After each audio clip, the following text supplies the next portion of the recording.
மூகம் கரோதி வாசாலம் பங்கும் லங்கயதே கிரிம் யத்கிருபாதமஹம் வந்தே பரமானந்த மாதவம். 3 குணங்களை பற்றிய விசாரத்தில் முதல் 20 ஸ்லோகங்களில் 8 கருத்துக்களை பார்த்து முடித்தோம். இந்த 3 குணங்கள் நம் மனதிற்கு எங்கிருந்து வந்தன என்று குணமூலம், இரண்டாவதாக சத்துவம் ரஜஸ் தமஸ் இவைகளினுடைய லட்சணம், அதைத் தொடர்ந்து 3 குணங்கள் எப்படி நம்மை பந்தப்படுத்துகின்றன, 3 குணங்களும் எப்படி மற்ற 2 குணங்களை அடக்கி தான் மேல் வருகின்றது, 3 குணங்களில் எப்படிப்பட்ட குணம் எப்படி நமக்குள் வெளிப்பட்டுள்ளது, அடையாளங்கள், நான் தற்பொழுது எந்த குணத்தின் தூண்டுதலில் செயல்பட்டு வருகின்றேன் என்று எப்படி கண்டுகொள்வது, பிறகு ஒருவன் ஒரு குணத்திலிருந்து இறந்தால் அடுத்த நிலை அவனுக்கு என்ன, பரலோக கதி, ஒரு குணத்தில் இருக்கும் பொழுது அவனுக்கு இந்த உலகத்தில் வாழ்க்கை எப்படி அமையும், பிறகு இறுதியாக ஒவ்வொரு குணத்திலிருந்து எப்படி நாம் அடுத்த குணத்திற்கு கடந்து செல்லுதல், தமோ குணத்திலிருந்து எப்படி நாம் ரஜோகுணத்திற்கு செல்லுதல், ரஜோகுணத்திலிருந்து எப்படி சத்துவ குணத்திற்கு செல்லுதல், சத்துவ குணத்திலிருந்து ஆத்ம ஞானத்தின் மூலமாக சகுண நிர்குண விசாரத்தின் மூலமாக நாம் குணாதீதன் என்ற நிலைக்கு வர வேண்டும், அல்லது முக்தி அல்லது மோக்ஷம் என்ற பலனை அடைய வேண்டும். இதுதான் நாம் பார்த்து முடித்த கருத்து.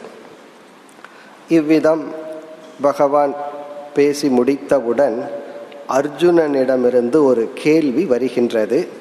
அந்த கேள்வியும் அதனுடைய பதிலும் தான் இந்த அத்தியாயத்தினுடைய இறுதி 9வது தலைப்பு, குணாதீத லட்சணம், குணங்களை கடந்தவனுடைய லட்சணம். இது ஞானியினுடைய லட்சணம் அல்லது ஞானியினுடைய சொரூபம்? கேள்வியை பார்ப்போம். அர்ஜுனன் கேட்கின்றான், கைஹி லிங்கைஹி, எந்தெந்த அடையாளங்களால் த்ரீன் குணான் ஏதான் அதீதோ பவதி பிரபோ, எந்தெந்த அடையாளங்களை கொண்டு ஒருவன் 3 குணங்களையும் கடந்தவன் என்று புரிந்து கொள்வது? பகவான் தமோ குணத்தில் இருக்கிறவனுடைய அடையாளத்தை காட்டி கொடுத்தார். ரஜோகுணத்தில் ஒருவன் இருப்பவன் அவனுடைய அடையாளத்தை காட்டி கொடுத்தார். சத்துவ குணத்தில் இருப்பவனுடைய அடையாளத்தை காட்டி கொடுத்தார். ஆனால் 3 குணத்தையும் கடந்தவனுடைய அடையாளத்தை கூறவில்லை.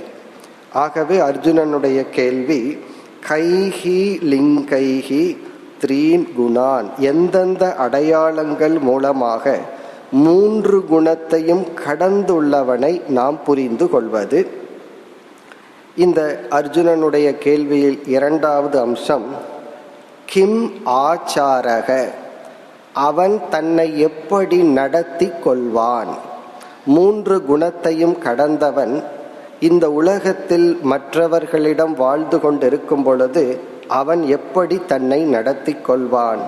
பிறகு 3வது கேள்வி, கதம் செய்தான் த்ரீன் குணான் அதிவர்த்ததே, எப்படி இவன் இந்த 3 குணத்தையும் கடந்து சென்றான்? இந்த அர்ஜுனனுடைய கேள்வியில் 3 கேள்விகள். ஒன்று, குணாதீத லிங்கம். லிங்கம்னா அடையாளம், குணத்தை கடந்தவனுடைய அடையாளம் அல்லது குணத்தை கடந்தவனுடைய சொரூபம். 3 குணத்தையும் கடந்த ஞானி, அவனுடைய லட்சணம் என்ன? அந்த ஞானி எப்படி தன்னை நடத்தி கொள்வான்? குணாதீதஸ்ய ஆச்சாரக, அந்த ஞானி தன்னை எப்படி நடத்தி கொள்வான், அவனுடைய நடத்தை எப்படி இருக்கும்? 3 குணாதீத உபாயக, 3 குணத்தை கடந்து செல்வதற்கான மார்க்கம் என்ன, உபாயம் என்ன? உண்மையில் இதற்கான பதிலை பகவான் கூறியிருந்தாலும் அர்ஜுனன் அதையும் சேர்த்து கேட்கின்றான். இதுதான் கேள்வி. இனி பகவானுடைய பதில் 22வது ஸ்லோகத்தில் குணாதீதனுடைய லட்சணத்தை கூறுகின்றார்.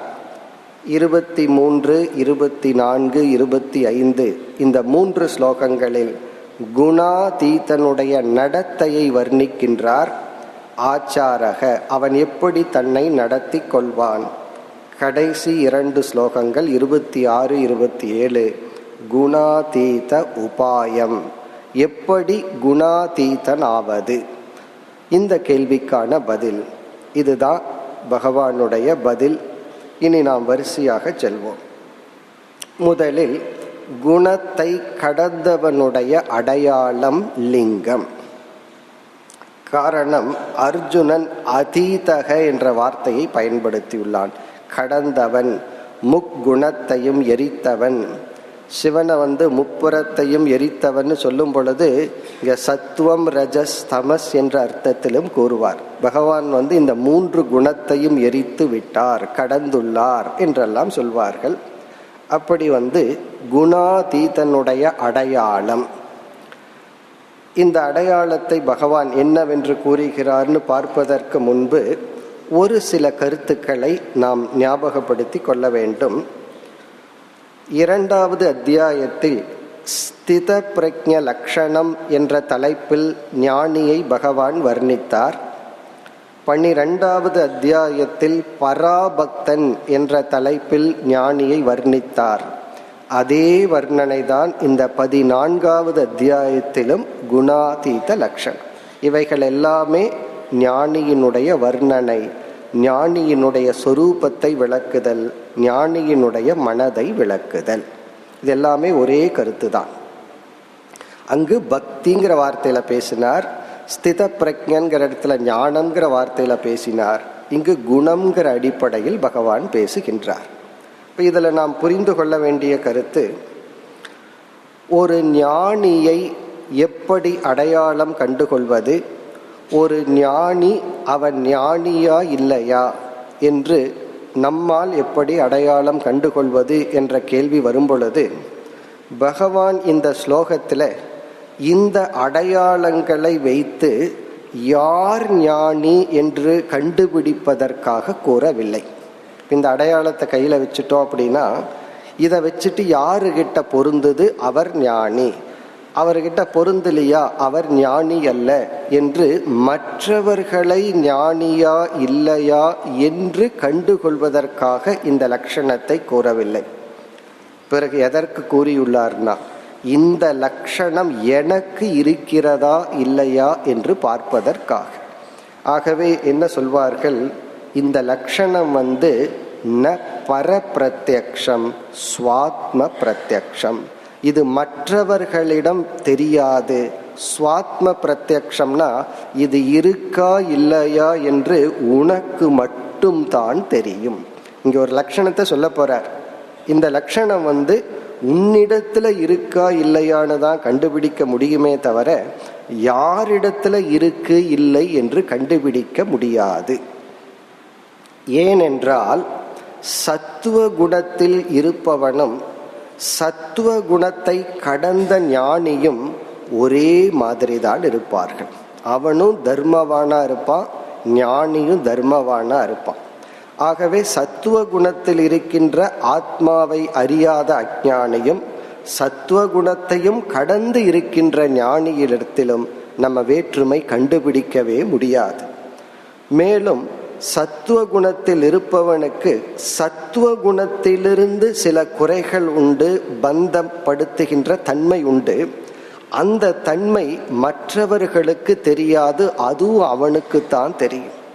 இந்த ரஜோகுணத்தில் இருக்கிறவங்களுக்கு ஒரு சின்ன கஷ்டம் வந்ததுன்னா அது எல்லாரிடமும் காட்டிக்கொள்வார்கள். சில பேர்த்துக்கு தலைவலி தனக்கு வந்துடுதுன்னா அது ரன்னிங் கமெண்ட்ரி மாதிரி எல்லாரிடத்துலையும் சொல்லி எனக்கு தலைவலிக்குது தலைவலிக்குதுன்னு சொல்வார்கள். தன்னுடைய துயரத்தை காட்டிக்கொள்வார்கள், பெரிதுபடுத்தி காட்டுவார்கள்.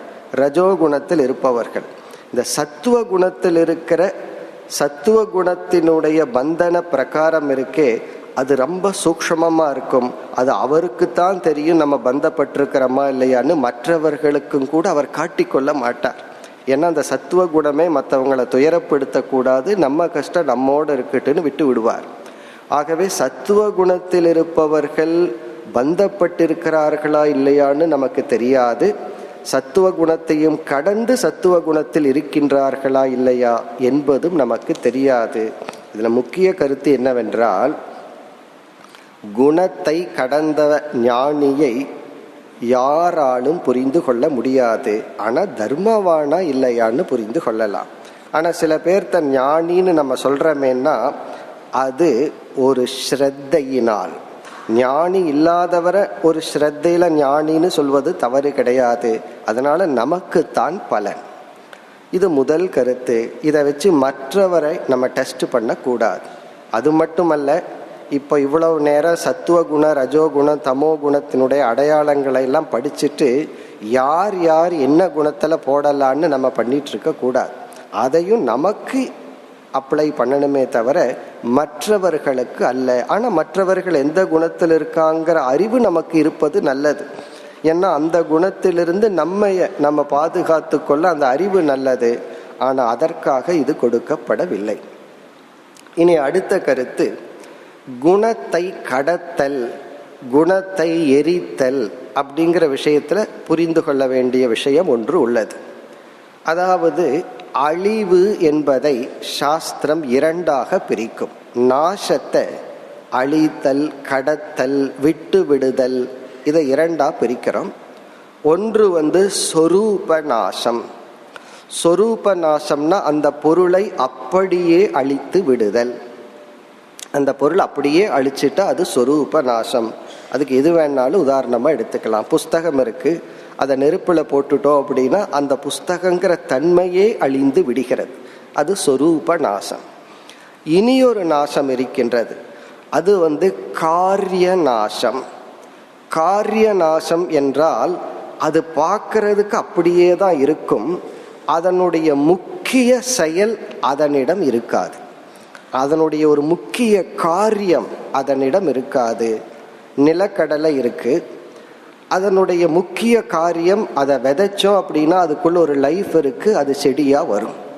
அதை நம்ம ரோஸ்ட் பண்ணிட்டோம் அப்படின்னா பார்க்கறதுக்கு அப்படியே இருக்கும், ஆனால் அதனுடைய சொரூப நாசம் ஏற்படவில்லை. சொரூப நாசம் எப்போ ஏற்படும்னா அதை சட்னியா பண்ண அந்த சொரூபமே போயிடும். அதை அப்படியே வச்சிருந்தோம் அப்படின்னா அது அப்படியே இருக்கும், அதனுடைய காரியம்தான் நாசத்தை அடைந்து விடுகிறது. அல்லது வேற உதாரணம் சொல்லணும் அப்படின்னா, ஒரு கோழி வர்ற முட்டையை வச்சிருக்கிறோம், இனி ஒரு முட்டையை வெந்நீரில் போட்டு பாயில் பண்ணி வச்சிருக்கிறோம். இங்கே என்னன்னா பார்க்கறதுக்கு ஒரே மாதிரி இருக்கு, ஆனால் அதில் காரிய நாசம், ஒன்றுக்குள்ள லைஃப் இல்லை, இனி ஒன்றுக்குள்ள லைஃப் இருக்கு. அதே போல ஒரு ஞானி 3 குணங்களையும் கடந்து விட்டான்னு சொன்னா அவனுக்கு 3 குணமே வராது என்று பொருள் அல்ல. அவன் 3 குணத்தையும் அழித்து விட்டான் என்றும் பொருள் அல்ல. அவன் 3 குணத்தையும் சொரூப நாசம் செய்து விட்டான் என்று பொருள் அல்ல. அவனுக்கும் சத்துவ குணம் வரும், தமோ குணம் இருக்கும், ரஜோகுணம் இருக்கும். ஆனால் காரிய நாசத்தை அவன் செய்துள்ளான். அப்படின்னா ஒவ்வொரு குணமும் எப்படி நம்மை பந்தப்படுத்துமோ அந்த பந்தப்படுத்துகின்ற தன்மையை மட்டும் அழித்துள்ளான்.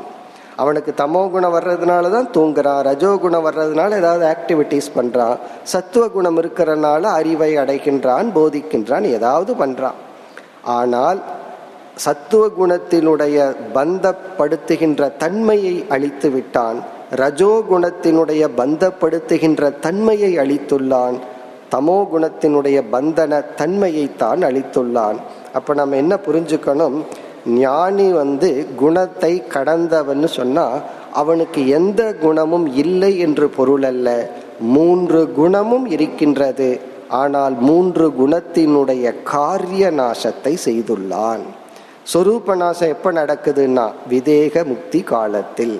அவனுடைய பிராரப்தமெல்லாம் முடிஞ்சு இந்த உடலை விட்டே செல்லும் பொழுது, பிறகு இந்த உடலும் மற்ற குணங்களும் முழுமையாக அழிந்து விடுகிறது. இந்த கருத்தை தான் பகவான் குறிப்பிடுகின்றார். இப்பொழுது 22வது ஸ்லோகத்தில் என்ன பதில் சொல்கிறார் பார்த்தால், இந்த ஸ்லோகத்தை மிக கவனமாக புரிந்து கொள்ள வேண்டும். இதை தவறாக புரிந்து கொள்வதற்கு அதிக வாய்ப்பு உண்டு. மேலும் மிக சூக்ஷ்மமான கருத்தை பகவான் கூறியுள்ளார்.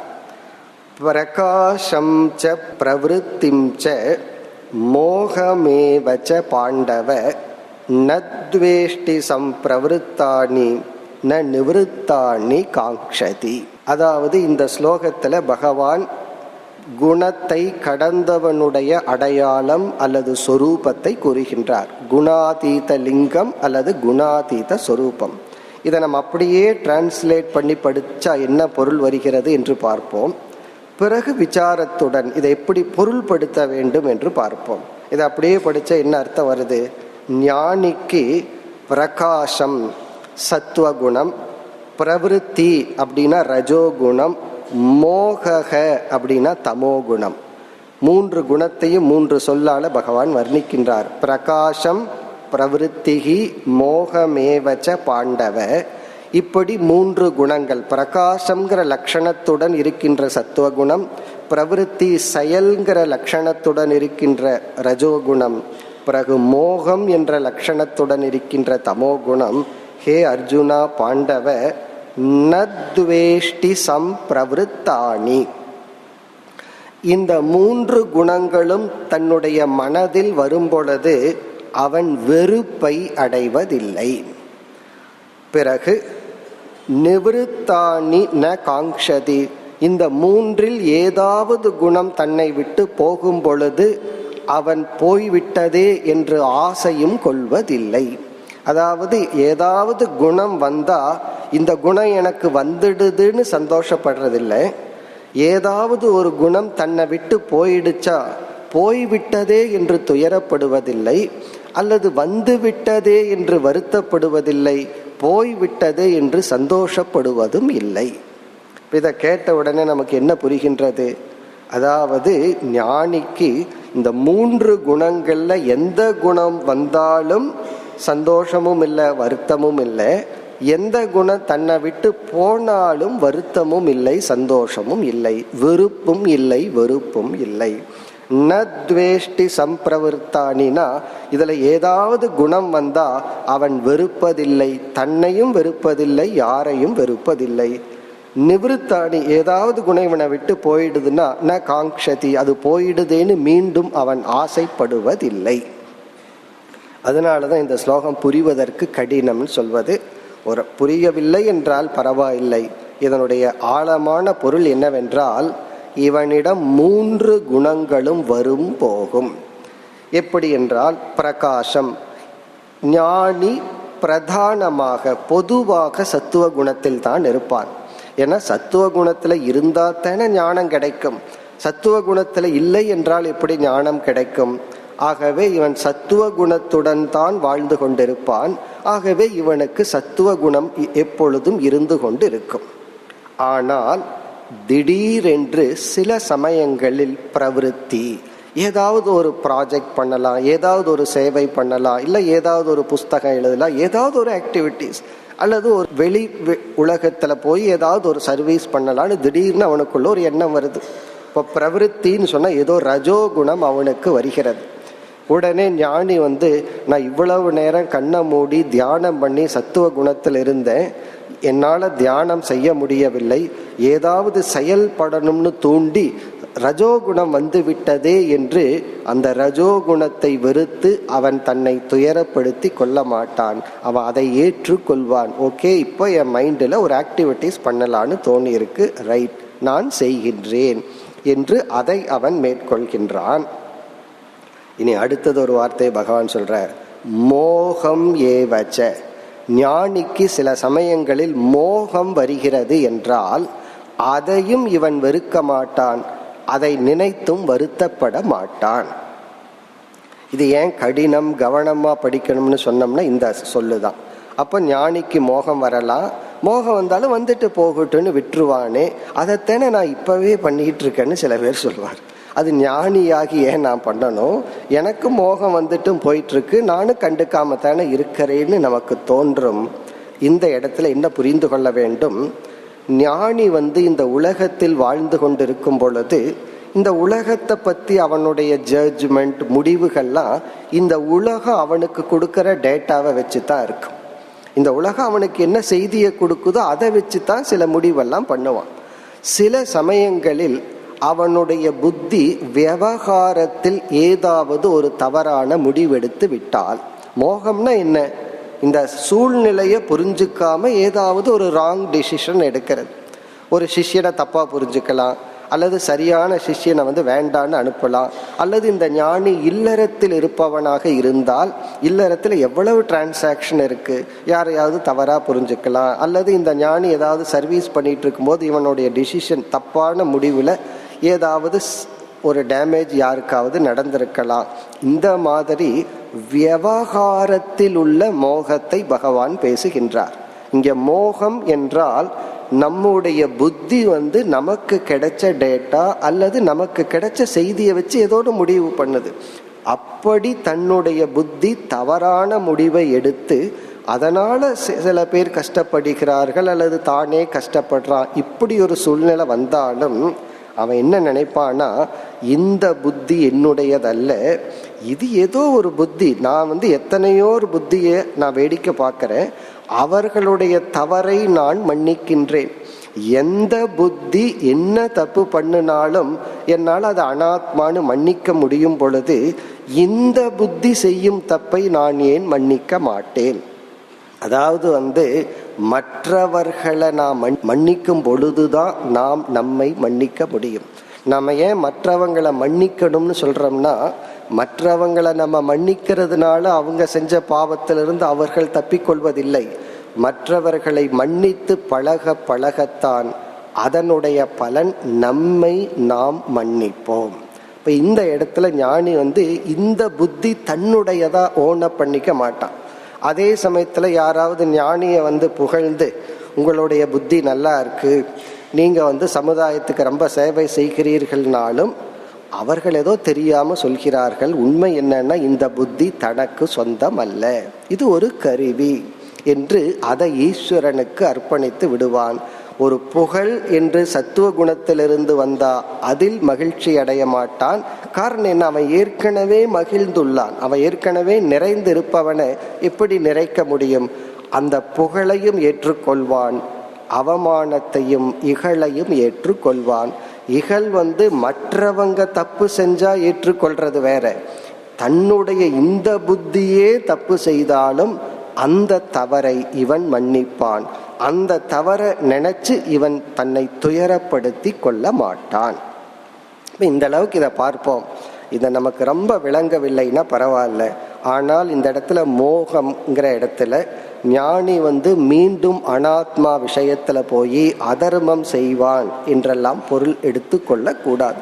அவன் அதர்மம் பண்ற மனநிலையில இருந்தா, அவன் மோகவசப்படுகின்ற மனநிலையில இருந்தா அவனுக்கு எப்படி ஞானமே ஏற்படும்? இப்ப ஞானம் வந்துள்ளது என்றால் அவன் சத்துவ பிரதானமா இருந்து சித்த சுத்தி அடைஞ்சதுனாலதான் வந்திருக்கு. அதற்கு பிறகு இவன் விவகாரத்தில் இருக்கும் பொழுது இவனுக்கே தெரிகிறது தன்னுடைய புத்தியும் லிமிட்டடு தான், அதுவும் தவறான முடிவெடுக்கும் சில சமயங்களில் என்று அதை உணர்கின்றான். அதனால ஒருத்த ஞானியா இருந்தா எல்லா விஷயத்திலையும் அவர்கிட்ட எல்லாம் போய் ஒப்பீனியன் கேட்கக்கூடாது. அவர் ஞானி, அவர்கிட்ட கேட்டா தெரியும் என்னோட பிஸ்னஸ் எப்படி இருக்குன்னு கேட்டா அவர் சொல்ற சஜஷனை நீங்க ஃபாலோ பண்ணினீங்கன்னா பிறகு அவர் பக்கத்துல தான் அமர வேண்டும். காரணம் என்ன, எதுவுமே நமக்கு நிலைக்காது. அவருடைய சஜஷன் எல்லாம் சரியா இருக்குங்கிற அவசியம் கிடையாது. ஏதாவது சித்தர்களா இருந்தா ஏதாவது 1-2 நடக்கலாமே தவிர அவரும் மிக மிக சாதாரணமான மனிதர்கள் தான். ஏன்னா அவருடைய புத்தியும் சரியான முடிவை எடுக்க தவறான முடிவை எடுக்க வாய்ப்புண்டு. அந்த தன்னுடைய மனம் சத்துவத்தில் இருக்கிறனால எக்ஸ்ட்ரா சந்தோஷம், ரஜஸில் இருக்கிறனால சந்தோஷம் குறைவது, இப்படியெல்லாம் இல்லை. அதனாலதான் இந்த லட்சணத்தை யாருகிட்ட இருக்குன்னெல்லாம் நம்ம கண்டுபிடிக்க முடியாது. நமக்கு இந்த லட்சணம் இருக்கின்றதா? ஆனா பல சமயத்தில் நம்ம மோகத்தில் இருந்து தவறும் செய்து கொண்டு நம்மை துயரப்படுத்தி கொள்ளாமல் இருப்போம். அது குணாதீத லட்சணம் அல்ல, அது தமோ குணத்தினுடைய லட்சணம். எவ்வளவு தப்பு நம்ம பண்ணியிருந்தாலும் ஒண்ணுமே நடக்காத பாரி ஒரு தப்பும் நான் செய்யலன்னு பல சமயத்துல நம்ம இருக்கிறோமல்ல, அது ஞானியினுடைய லட்சணம் அல்ல. ஏன்னா நான் இப்போ இப்படி நினைச்சுக்குவோம், நான் எவ்வளவோ தப்பு பண்றேன் அதனால எனக்கு பாதிப்பே இல்லையே, அது தமோ குணத்தினுடைய விளைவு.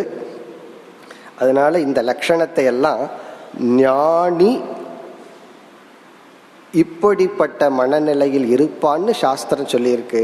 அதனாலதான் இந்த குணாதீத லட்சணத்தை ஒரு லட்சியமாக பார்க்க வேண்டும், சோதனையாக பார்க்க கூடாது. இப்படிப்பட்ட மனநிலையை அடையிறது தான் ஜீவர்களாகிய நம்முடைய இலக்கு.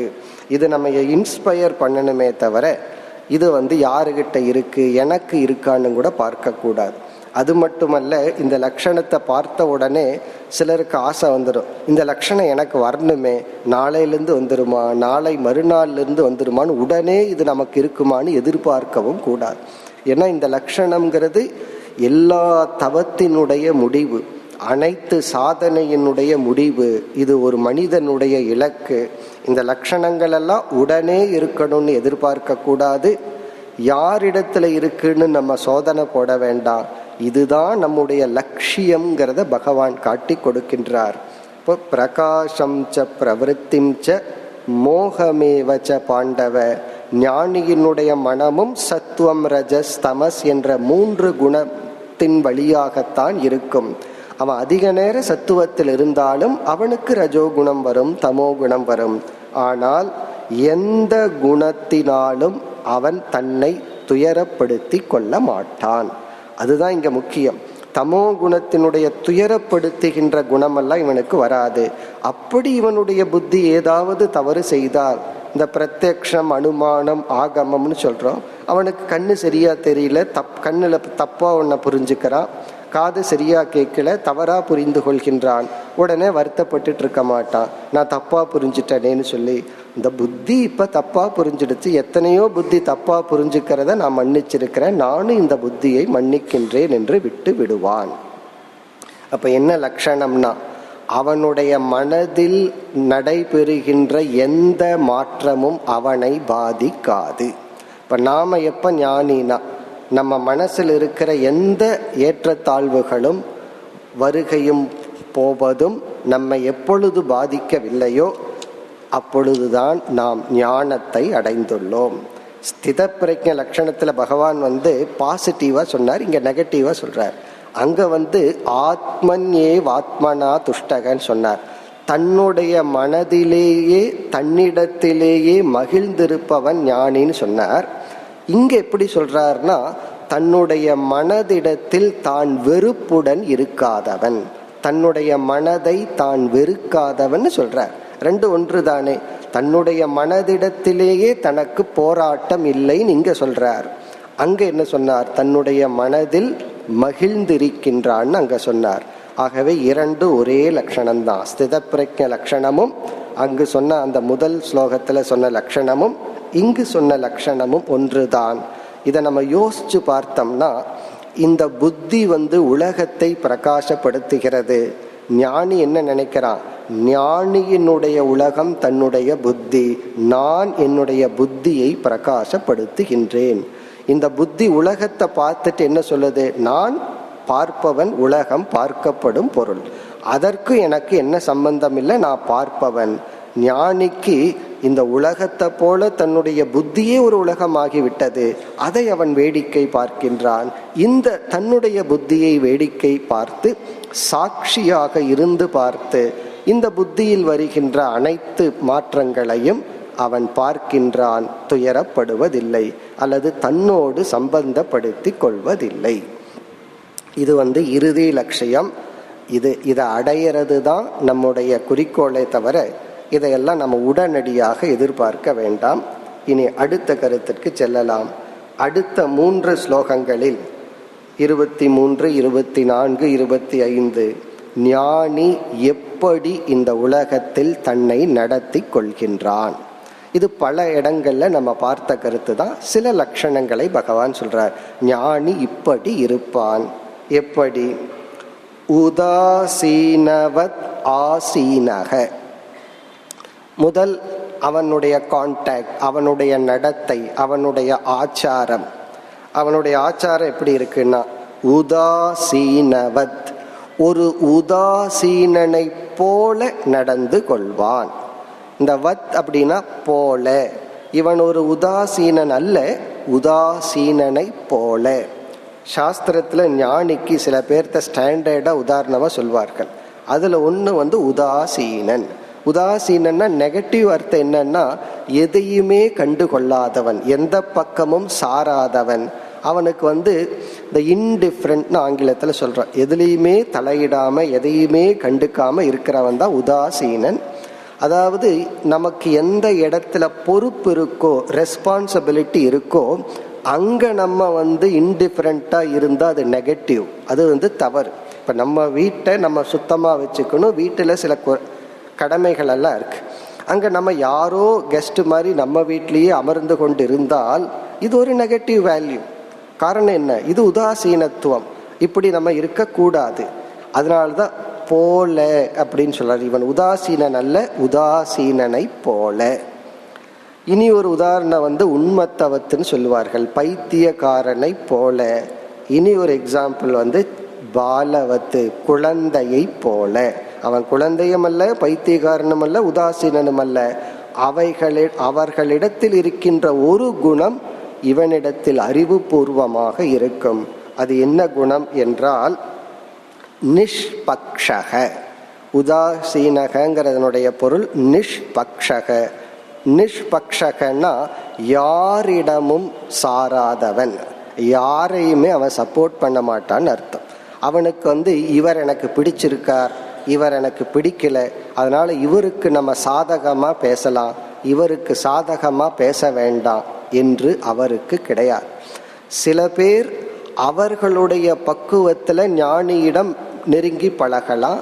சில பேர் அவர்களுடைய பக்குவத்துல ஞானியிடம் அவர்களுடைய மனப்பக்குவத்துக்கு தகுந்தாற்போல் பழகலாம். இவர் யார் எப்படியோ அப்படி ஒவ்வொருவரிடம் நடந்து கொள்வார். யாருக்கு எவ்வளவு ஸ்ரத்தை இருக்கு.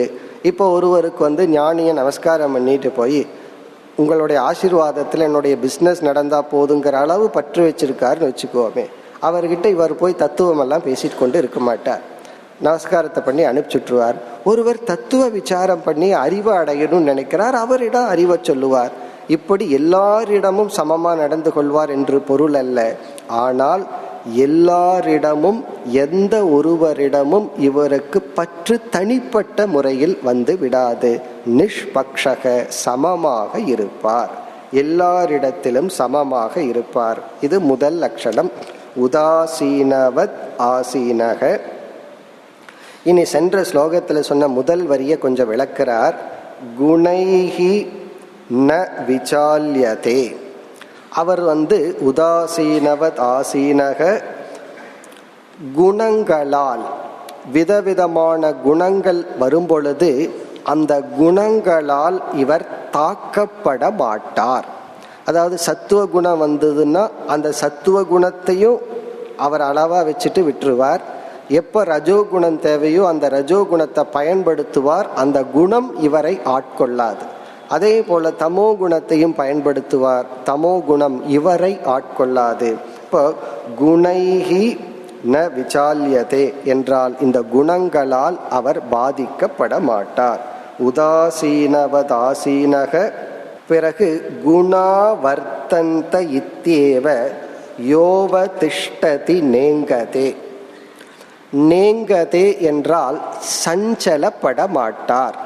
நேங்கதேன சஞ்சலப்படுதல். அதாவது மனதுல கற்பனையான தேவையில்லாத எண்ணங்களை கொண்டு ஏதாவது ஆயிருமோன்னு ஒரு பயத்தினால் அல்லது பழக்க தோஷத்தினால் சஞ்சலப்பட்டு கொண்டு இருத்தல், எதையாவது வச்சுட்டு குழப்பிக் கொண்டு இருத்தல். இவருக்கு குழம்புறதுக்கு விஷயம் இல்லை. காரணம் என்ன?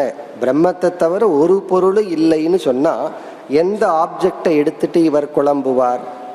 இங்கதே என்றால் மனதளவில் அமைதியாக இருப்பார். திட்டம் போடலாம் அல்லது ஃபோக்கஸ் பண்ணலாம். ஆனா குழம்புவதற்கு இடம் இல்லை. இப்போ மனசாந்தியுடன் இருப்பார். ந இங்கதே குணாக வர்த்தந்தே இத்யேவ அவதிஷ்டதி. இந்த அவதிஷ்டதி என்றால் இது புத்தியில் உள்ள நிச்சயம். முதல் வரியில 3 குணங்கள் வந்து போகும்னு சொன்னார். இந்த குணங்கள் தான் வந்து போகின்றன. நான் இந்த குணங்களை பார்க்கின்ற சாட்சியாக, அறிவு சொரூபமாக, ஆத்மஸ்வரூபமாக இருக்கின்றேன் என்ற புத்தியில் உறுதியாக இருப்பவர். அந்த குணத்துடன் இவர் கலந்து விடவில்லை. அதாவது இவர் எதை பார்க்கிறாரோ அதில் இவர் கலந்து விடவில்லை.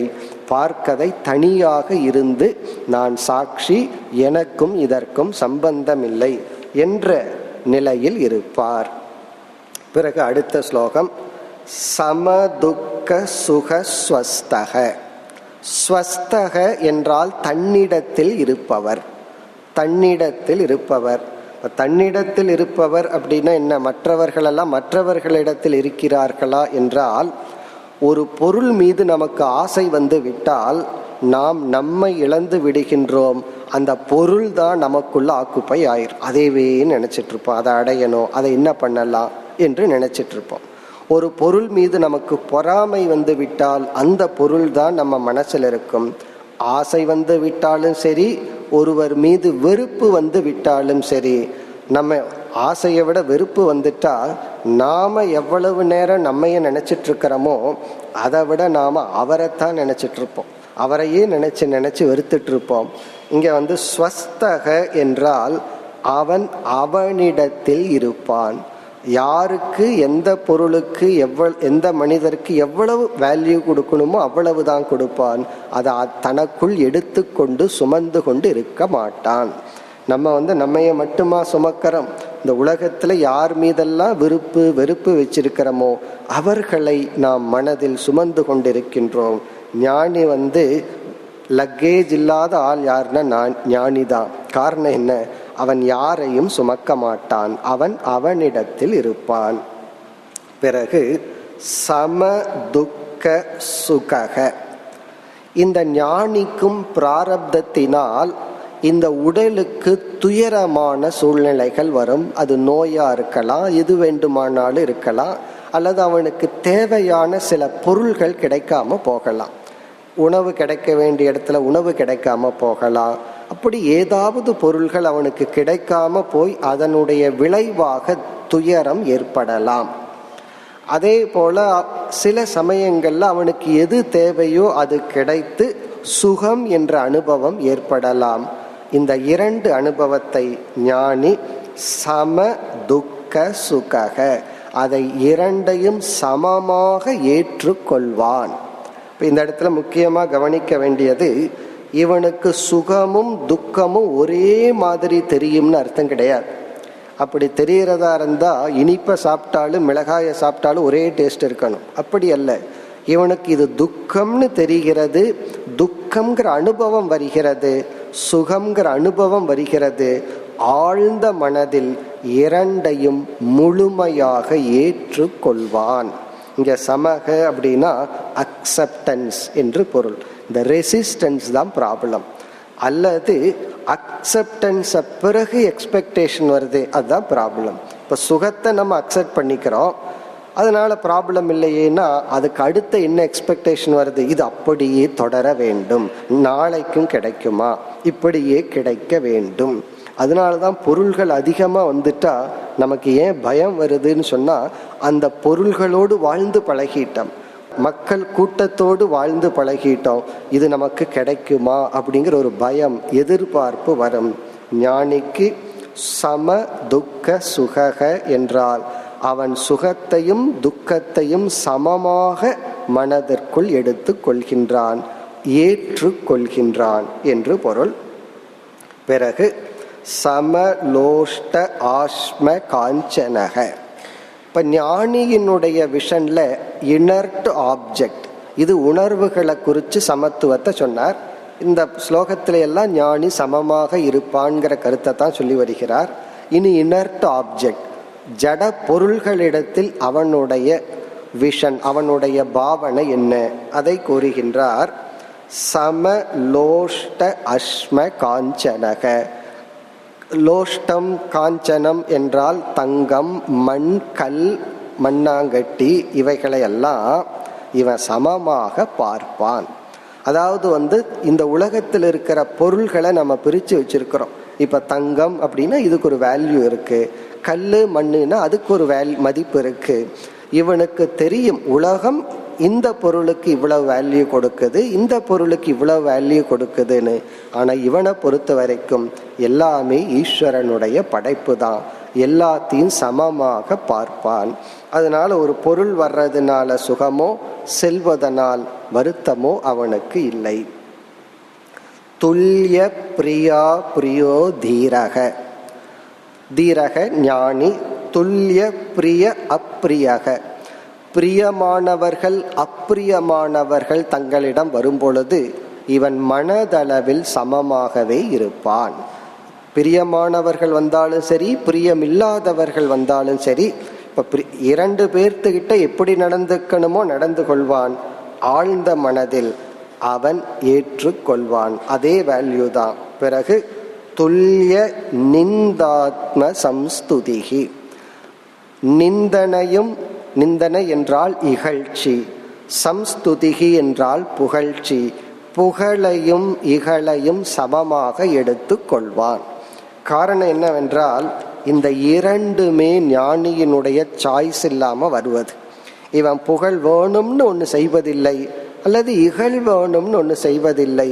இப்போ இரண்டுமே அவனிடம் வரும்பொழுது இவன் என்ன உணர்வான்னா அவரவர்கள் அவரவர்களை விளக்கி கொள்கின்றார்கள் அப்படி உணர்வானே தவிர என்னை புகழ்கின்றார்கள் என்னை இகழ்கின்றார்கள்னு நினைக்க மாட்டான். இப்போ ஒரு ஞானியை பார்த்து ஒருத்தன் புகழ்ந்தால் அவன் என்ன புரிஞ்சுக்குவான்? என்னிடம் ஞானம் இருப்பதாக, வைராகியம் இருப்பதாக, நட்பண்புகள் இருப்பதா அவன் நினைச்சிருக்கான். இருக்கு இல்லைங்கிறது வேற விஷயம்.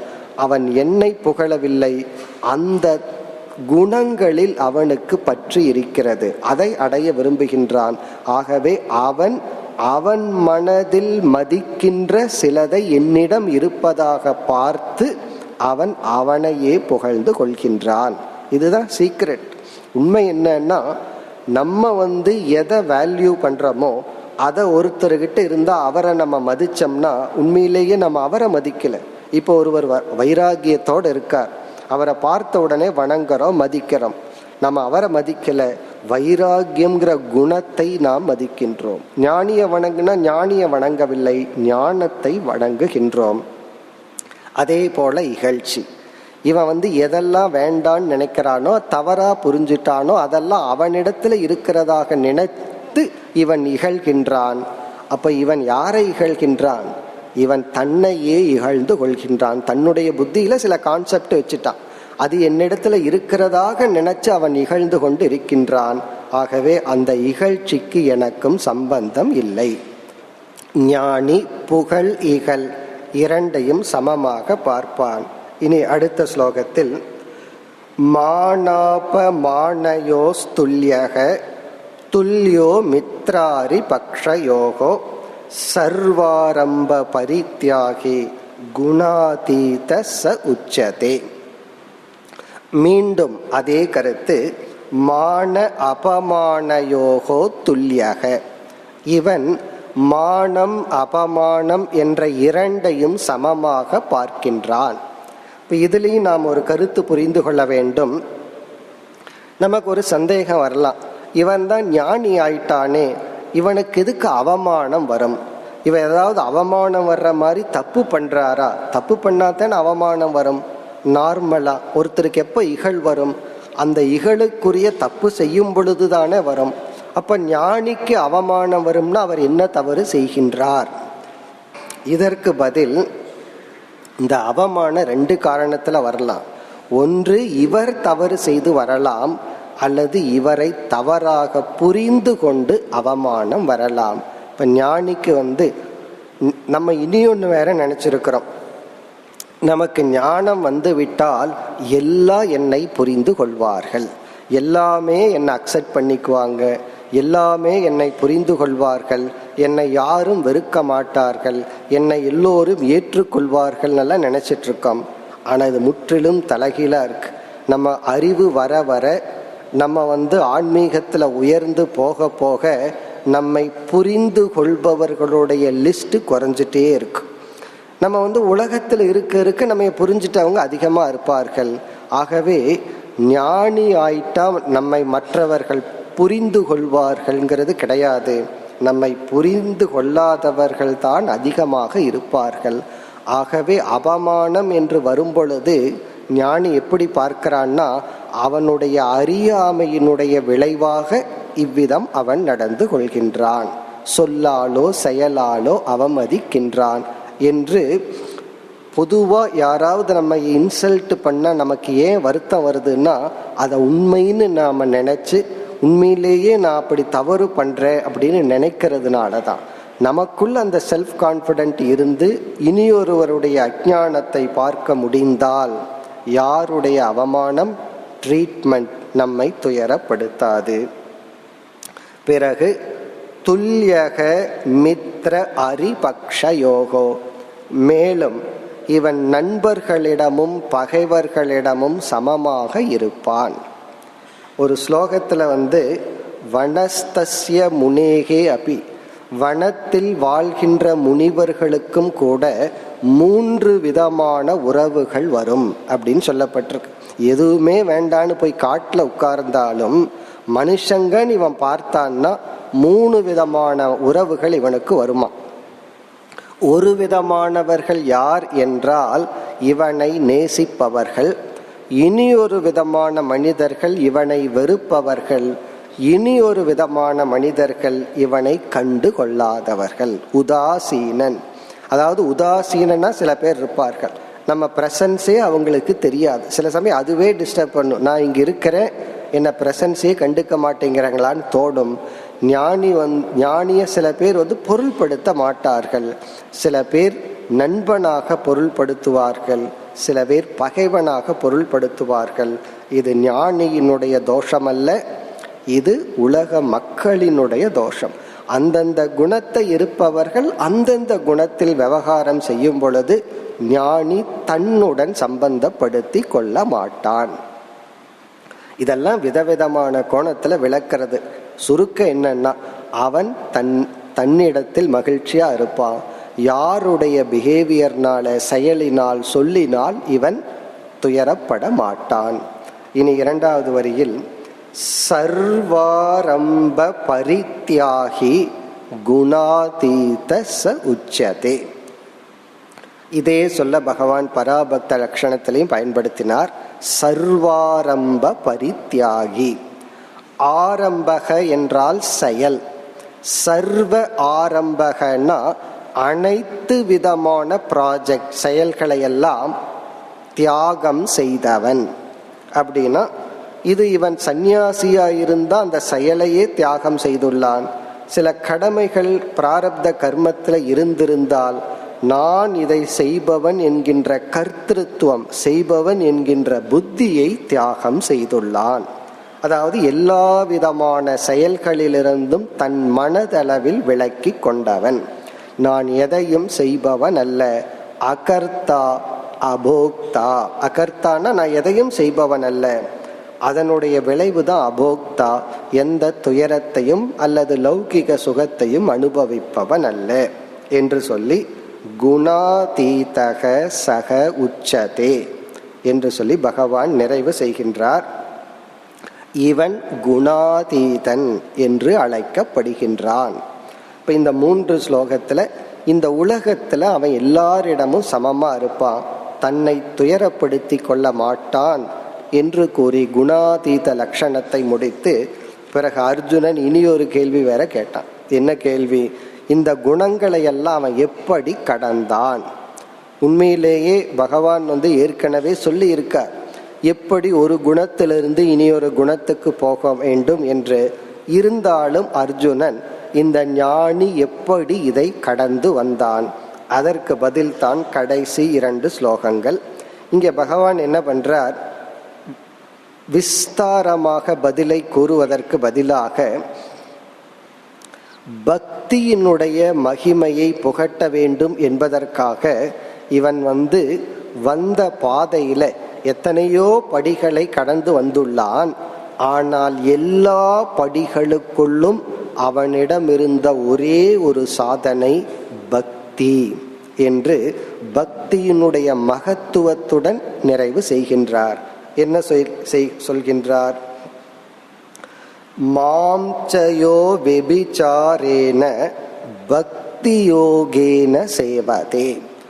பக்தி யோகேன, பக்தி என்ற யோகத்துடன், மாம் சேவதே, என்னை இவன் வழிபட்டு வந்தான். எல்லா ஸ்டேஜிலையும் இவன் கர்மயோகியா இருக்கும் பொழுதும் என் மீது பக்தி செலுத்தினான். அந்த பக்தியின் விளைவாக அவனுடைய கர்மத்தை எல்லாம் எனக்கு அர்ப்பணம் பண்ணான். இவன் ஒரு ஞான யோகியா இருக்கும் பொழுதும் இந்த ஞானமே என்னை குறித்து இருந்தது, என்னை புரிஞ்சுக்கிறதுக்காக விசாரம் செய்தான். இவன் ஒரு பக்த யோகன் அல்லது உபாசகன், தியான யோகி, தியானத்துல என்னத்தான் நினைச்சான். அப்படி எல்லா ஸ்டேஜிலும் என்னை சரணடைந்து என் மீது பக்தி செலுத்தி, அந்த பக்தியும் எப்படிப்பட்ட பக்தி? அவ்யபிசாரேன. அவ்யபிசாரேன என்றால் நிஷ்காம பக்தி. இந்த பக்தியின் பலனாக மோட்சத்தை தவிர அவன் எதையும் கேட்கவில்லை, அல்லது மன தூய்மையை தவிர எதையும் கேட்கவில்லை என்று சொல்லி பக்திக்கு முக்கியத்துவத்தை கொடுத்து முடிக்க விரும்புகின்றார். உண்மையிலேயே நம்ம பார்த்த ஒவ்வொரு குணத்தை இப்படி கடந்து போறது. பிறகு கடைசியில எப்படி ஆத்ம விசாரம் பண்ணி குணாதீதன் ஆவதுன்னு சொல்லி, அது ஏற்கனவே பகவான் சொன்னதுனால பக்தியை சொல்லி ச குணான் ஏதான் அதீத்ய த்ரீன் ஒரே வரியில ஒரே வார்த்தையில முடிச்சிட்டார். பக்தி யோகேன சேவதே. ஒருவன் குணாதீதன் ஆகின்றான் என்றால் அவனுக்கு ஆரம்பத்திலிருந்து கடைசி வரை பக்தி இருந்ததுதான் காரணம்.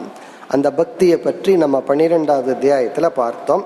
அவன் குணங்களை எல்லாம் கடந்து பிரம்ம பூயாய கல்பதே, அவன் பிரம்மஸ்வரூபமாகவே ஆகி விடுகின்றான். அவன் பிரம்ம ரூபமாகவே ஆகி விடுகின்றான். உடனே பகவான் கடைசி ஸ்லோகத்தில் என்ன பண்றார்? அந்த பிரம்மன் எப்படிப்பட்ட சொரூபம், அவன் அடைந்த அந்த பிரம்மன் எப்படிப்பட்ட சொரூபம், அந்த பரபிரம்மத்தை விளக்கி நிறைவு செய்கின்றார். 27வது ஸ்லோகம். பிரம்மணோஹி பிரதிஷ்டாகம் அமிர்தஸ்ய அவ்யயஸ்ய ச சாஸ்வதஸ்ய ச தர்மஸ்ய சுகஸ்ய ஐகாந்திகஸ்ய ச. இது ஒரு அழகான ஸ்லோகம். இதில் என்ன சொல்றார்? அந்த பிரம்மன் எப்படிப்பட்ட சொரூபமா அதை கூறுகின்றார். பிரம்மணக பிரதிஷ்டாகம், நான் அந்த பிரம்மஸ்வரூபமாகவே இருக்கின்றேன். அந்த பிரம்மனுடைய சொரூப லட்சணமாகவே நான் இருக்கின்றேன். சரி, அந்த பிரம்மன் எப்படிப்பட்ட லட்சணத்துடன் கூடியுள்ளது? கடைசி சொல் சுகஸ்ய ஐகாந்திகஸ்ய, முழுமையான பேரானந்த சொரூபமாக இருக்கின்ற அந்த பிரம்மனாக நான் இருக்கின்றேன். அந்த பிரம்மஸ்வரூபத்தை அவன் அடைந்துள்ளான். இந்த சுகஸ்ய ஐகாந்திகஸ்ய என்றால் நம்ம ஜீவன் சொல்லிக்கிறோம், சாதகன்னு சொல்றோம். பிரம்மன் என்ற ஒரு பொருளை இந்த சாதகன் அடைய வேண்டும்னு சொல்றோம். அந்த பிரம்மத்தை அடைஞ்சா மோக்ஷங்கிற பலனை அடைவோம்னு சொல்றோம். இப்ப இங்க ஏது அத்வைதம்? 3 இருக்கே. சாதகனாகிய நான் சாத்தியமான பிரம்மத்தை அடைஞ்சா எனக்கு ஆனந்தம்னு ஒண்ணு கிடைக்குதுன்னா, இங்க பகவான் இந்த 3மே ஒன்றுதான். சுகஸ்ய ஐகாந்திகஸ்ய என்றால் மோக்ஷ ரூபமாகவே அந்த பிரம்மன் இருக்கின்றது. நம்ம மோக்ஷம்னு எதை சொல்றோமோ அது பிரம்மந்தான், ஆனந்தம்னு எதை சொல்றோமோ அது பிரம்மந்தான். அப்ப சாத்தியமாக இருப்பதும் பிரம்மந்தான். அப்படி என்றால் இந்த சாதகன் சாதனைகளை எல்லாம் செய்து அடைந்துள்ளானே, அந்த சாதனை என்ன? சாஸ்வதஸ்ய ச தர்மஸ்ய, சாஸ்வதமான தர்மமாகவும் அந்த பிரம்மனே இருக்கின்றது என்றால் சாதனையாகவும் அந்த பிரம்மன் இருக்கின்றது. இப்ப சாதனையும் நானே, சாத்தியமும் நானே. மலை உச்சிக்கு நம்ம போறோம் அப்படின்னா மலை உச்சி சாத்தியம். அது எப்படி போறோம்? மலை மேலதான் போறோம். மலையே சாதனை, மலையே சாத்தியம். அப்படி அந்த பிரம்மனே சாதனம், அந்த பிரம்மனே சாத்தியம். இங்க சாஸ்வதஸ்ய தர்மஸ்யனா தர்மந்தான் சாதனம்னு சொல்ற. ஒவ்வொரு காலத்திலும் ஒவ்வொரு தர்மத்தை நீ பின்பற்றி உள்ளாய். கர்ம யோகத்துல பிரவருத்தி தர்மத்தை பின்பற்றினாய், ஞான யோகத்துல நிவிருத்தி தர்மத்தை பின்பற்றி உள்ளாய். ஆனா நீ தர்மத்தை பின்பற்றினாத்தான் சாஸ்வதமான சுகமான பிரம்மத்தை அடைய முடியும். பிறகு அவ்யயஸ்ய அமிர்தஸ்ய, மாறாத அழியாத அந்த பிரம்மஸ்வரூபமாகவே நான் இருக்கின்றேன். பிரம்மணக பிரதிஷ்டாகம், அப்படிப்பட்ட பிரம்மத்தை இறந்ததற்கு பிறகு ஞானி அடைகின்றான். இருக்கும் பொழுதே இந்த பிரம்மனாக வாழ்ந்து இப்படிப்பட்ட விவகாரத்தில் ஈடுபட்டு எந்த மனதில் வருகின்ற எண்ணங்களினாலும் தாக்கப்படாமல் நிறை மனதுடன் வாழ்கின்றான் என்று சொல்லி இந்த அத்தியாயத்தை நிறைவு செய்கின்றார்.